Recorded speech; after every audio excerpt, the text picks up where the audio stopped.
We're going to have a little Q&A panel at the end, so do get thinking about questions. So I'm going to get all three of our guest speakers back up for a quick 5-minute Q&A. But before that, I'm delighted to welcome someone who I've known for about a decade now. I know, right? Someone that I grew up, obviously, being a massive Saints fan, watching this guy play on a football pitch and kind of, you know, being one of those people you went and watched every week at St Mary's, and had the pleasure of getting to know him over the last 10 years. Incredible footballer, but an even more incredible human being. So I'm delighted that James has joined us tonight. So give a massive welcome to James Beattie, everyone. Thank you. James, I really appreciate you being here tonight. Let's touch on football to kick off, and then we're going to kind of move things to kind of how it relates to business and bits and pieces. But an incredible career for you. Played for England, played for Southampton, some great other clubs in the Premier League as well. And you kept in football, management, coaching, and now director of football as well. Just give us a bit of an insight to what you've been up to post the playing career and into that management and now director of football roles. Well, I retired in 2013. I was playing for Accrington Stanley at the time.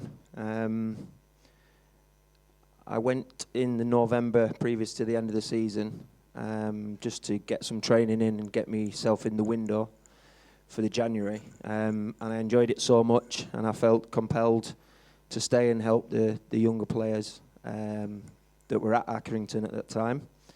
And it was one of the best experiences of my life because we managed to stay up on the last day of the season. And then finished that season, and then the chairman asked me if I wanted to be the manager or player manager at the start. And so I consulted some far more experienced managers that had tried to do that.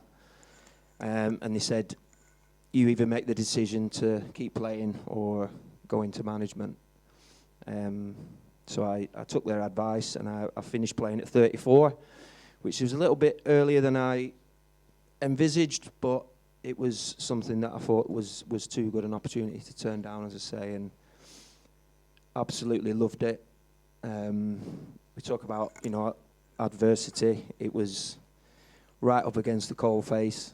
I think there was the chairman, myself, the secretary, I had an assistant manager, physio, and an accounts lady, and that was about it.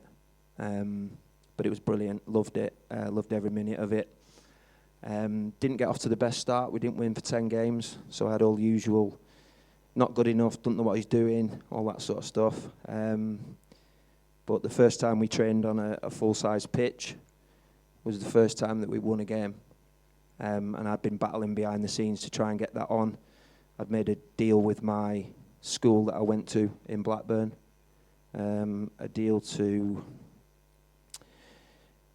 sort of maintain the pitches or upgrade them.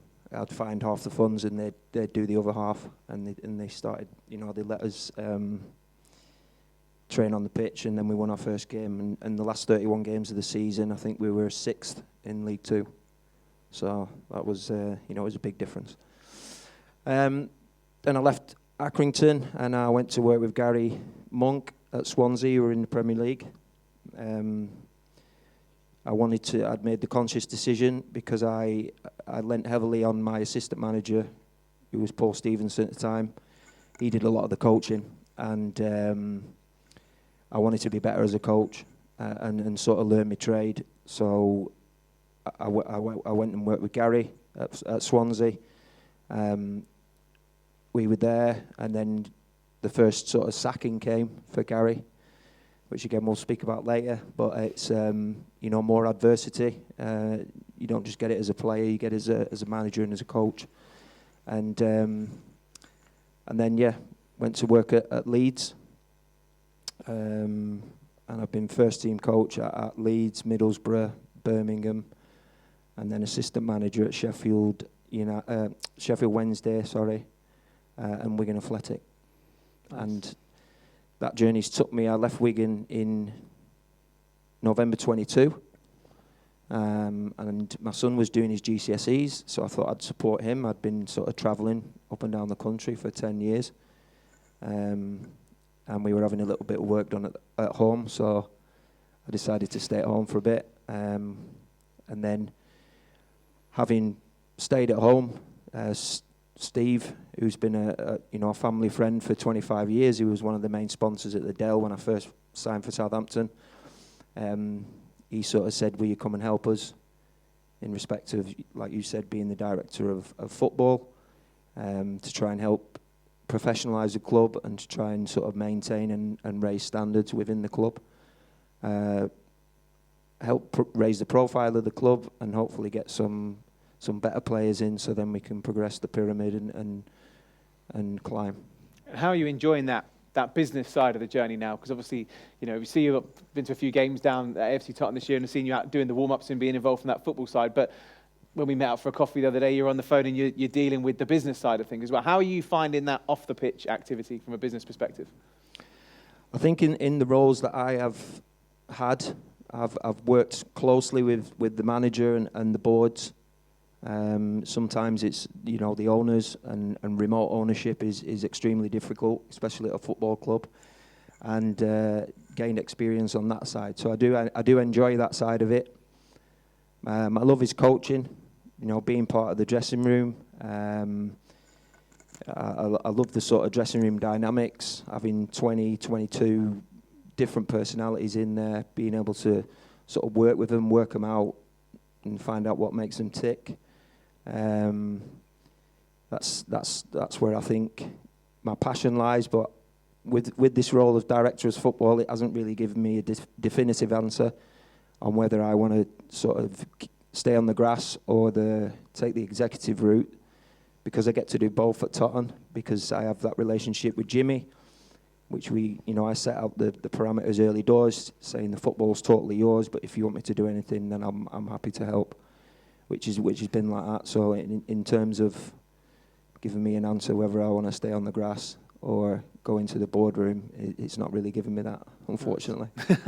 Right, the bits I want to touch on tonight, which I think there's some really good transferables with sport and when it comes to business, is that adversity, self-motivation. When you're a business owner and you're a one-man band or one-lady band, however you're doing your business, it can be quite a lonely place. Now, you look at football and you think it's a team sport, but actually, it's quite an individual sport at the same time. And I just want to kind of get a gauge from you of kind of, where did that self-motivation come? I don't know if many people know, but James could have been like an Olympic swimmer as well. So that's quite an individual sport.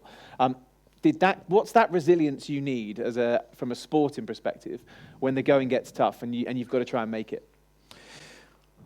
Oh, where to start? Adversity in football. Have we got any sports parents in here? Yeah. You've had that conversation in the car.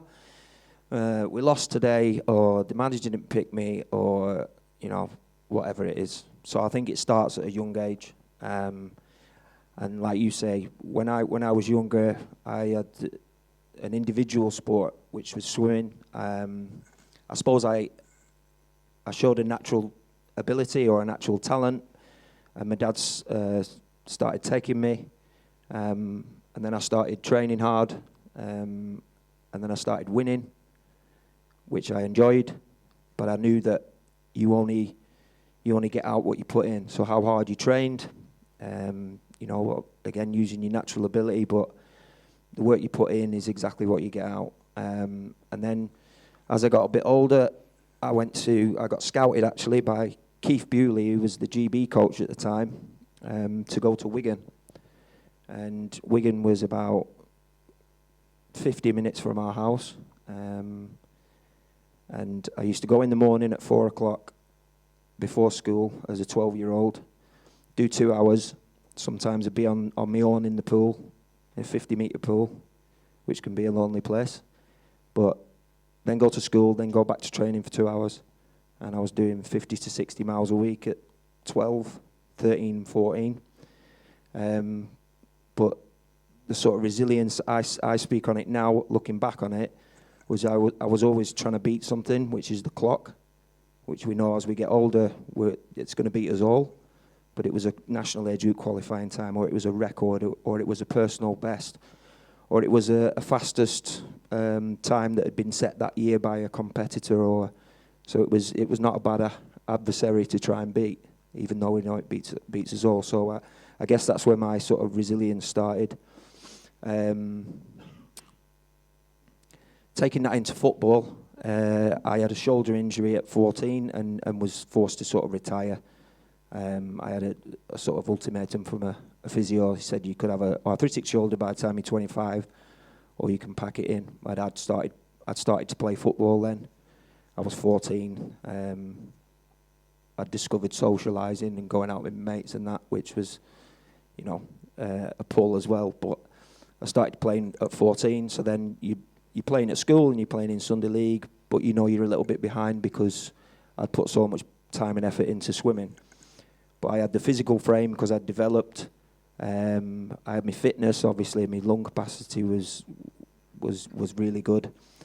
And just kept on playing, but I was concentrating on my education at the same time. And it was a bit of a juggling act, but I wanted to concentrate on that because of how much work my dad put into sending me to school. He remortgaged the house twice, and he was working tremendously hard. I didn't know that at the time, but I wanted to work hard because I could see he was working hard. Then the decision came. Blackburn, who was my hometown club, wanted to sign me, and my dad said, it's your decision. You can do what you want. But he said that, probably one of the best bits of advice I've ever been given. You can go to school and not give it a try, and you'll always be thinking, what if? But if you give it a try and it doesn't work out, then you can always fall back on your education. So it's your choice. And then, I signed for Blackburn, and then I go and I met my debut at 18, and which was obviously never written because I'd started so late, but I was a bit of a prodigy. I was fit and strong, and I knew where the back of the net was. So I made my debut at 18, and then the first sort of major bit of adversity came when Blackburn sold me to Southampton.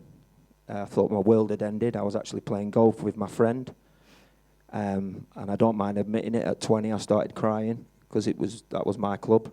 I'd supported them since I was 6, but ended up being one of the best moves I ever made. I didn't know it at the time, but again, gave it the full commitment and dived straight into it. I had a plan in my head of what I wanted to do at Blackburn at that time, and so I just transferred it to Southampton, and I started playing in November, and I managed to get Player of the Year, and we stayed up. I think that was a great escape year. So you mentioned obviously with the swimming thing, it was like a time thing. For you, when it then turned to football, what was the thing that kind of got you out of bed every morning? Because I think lots of business owners in this room and people, they've got something that makes them. You've mentioned time for the swim. What was it with football? Because obviously then it's a different discipline. You've got other players around you, so you're not in that pool on your own. You're on a pitch with other players you've got to link up with and work with. So from a business perspective, you're having to work with other businesses. You've got other people to do that. What was your motivation to get up at those, maybe not the 4 a.m.s to go and play football, but what was that motivation when it switched into football and you changed that discipline to get you up every morning? As I said before, that I'd started a little bit late, so I knew I had good attributes, but I knew I had to work technically a lot harder than probably the other players. But I guess the motivation was I wanted to see how far I could push myself and how high I could go, and the limits that I was a sort of limitless person, and because of the sort of upbringing and the swimming, I was a mentality monster. And again, a manager. I've been playing for Southampton for about 2 years, and the manager pulled me in the office one day and he said, "Sorry, James, you'll never be a Premier League footballer." And I went, "Right, okay. Is that it?" He went, "Yeah, and I'm going to sell you to Crystal Palace." And I went, "No, you're not." He said, "Right, what are you going to do?" And I said, "I'm going to work hard and get in your team." And then about 3 weeks later, I got back into the team and I scored 10 in 10. So that's just but it was just to see how far I could push myself, and it was, I was a different animal because of I used to be in the tunnel and I would do it to any player that I was playing against. And I knew I had to sort of gain an edge, so I would stare at them. And I remember one time that I did it to Rio Ferdinand, and he was very uncomfortable. But then the first aerial challenge, he probably knew why I was staring at him. And I had to use my attributes. I learned some other ones while I was working, and I did work hard, technically. But I liked it in the back of the net, and I didn't mind shooting from or buying a ticket to the lottery, as I say. But I did enjoy scoring long range goals as much as tap-ins. Yeah, nice. Just see how many of you are going to go into work tomorrow and just stare someone out for like 20 minutes at the coffee machine. On the way up, we talked about that a bit. Injury as an athlete can be quite a lonely place.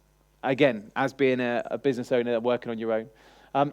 Any kind of examples of that, and then how do you deal with that? We've had the example with Mark having to deal with, I've got these employees to look after, I've got gyms to deal with, I've got rents to pay. As an athlete, what you do, your bread and butter, scoring those goals, you can't physically do it. I hear stories of Premier League managers that say, if you're injured, I want you far away from my team as possible. Like, I don't want you. That's like a negative thing around my team. Have you had experience of that? And then how did you deal with that? Because that's a controllable you can't control, but you've got to get yourself back fit. You've got to get yourself refocused. So what kind of experience have you had, and what lessons did you learn from that? I think physical injury for a sports person, or footballer in this case specifically, is a difficult thing to handle. You work tirelessly hard to try and get yourself in peak physical condition. So I think if you do get injured, the initial reaction is probably frustration and anger. Why me? I've trained this hard. But then after that sort of subsides, you're surrounded by a team that will help you. But it's not just the team that's at the club. It's different people around you as well. So your support network, i.e. your family and your friends, what are they saying to you? How are they encouraging you, to be professional when you're injured? What's your mentality like?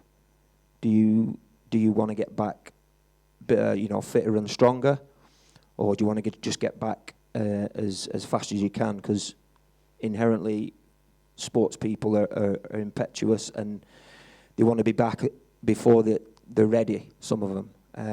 And keeping the reins on especially younger players, and I was no different, especially younger players, they just want to play. And as I say, keeping the reins on them sometimes is difficult. And because you're not telling them what they want to hear, then sometimes it falls on deaf ears. And then if they go to somebody who tells them what they want to hear, then maybe they'll take that advice instead. But teams have medical departments now. They get looked after so well, and hopefully we're sort of displaying some of them standards as Goz will know. We try and get players back ready and introduce them slowly so they don't break down again. Because at the end of the day, the players are the biggest assets of any football club. And a good medical department, which can keep players on the pitch, will save a football club any amount of money than changing any sort of strategy. Nice. We obviously talked about values and standards at the start of the night. Just to round this bit up, is values and standards for you? Obviously, you mentioned kind of buying that ticket to kind of get stuck in. Are there maybe like 1, 2, or 3 kind of values and standards that you hold yourself to now, with your professional life being, the director of football kind of thing, that you can take from your career? Where do you kind of fit on the values and standards piece? Well, I think I'll give you an example of Accrington, which is where I sort of went first into that side of it, the dark side, as the players call it. But I used to pick up the rubbish or the litter. When the lads get changed, they sort of take the strappings off and throw it on the floor. And I've done this, to be fair, at every club I've worked at. So I pick the strappings up, and they have a look at each other and say, why's the gaffer doing that, or why's James doing that? And then after a week, a few more would join in. And then a few more would join in. And then, you know, depending on which club you go into, the dressing room would be spotless. And that was just a little, you know, I think you should leave the dressing room as you find it, whether it's the home dressing room, especially the away dressing room, because you know your visitors there. But I used to have a look at the lads' cars, just to see what sort of state they were in inside, because I believe if you're untidy off the pitch, then you'll be untidy on it. I used to be a real stickler for punctuality as well. And I just believe that if you're in a position of leadership, then if you display the behaviours and the values that you want to see, then over time, they will hopefully, if you have the right characters in your dressing room, they will appear over time. And if they don't, then you know that maybe they're not the right people.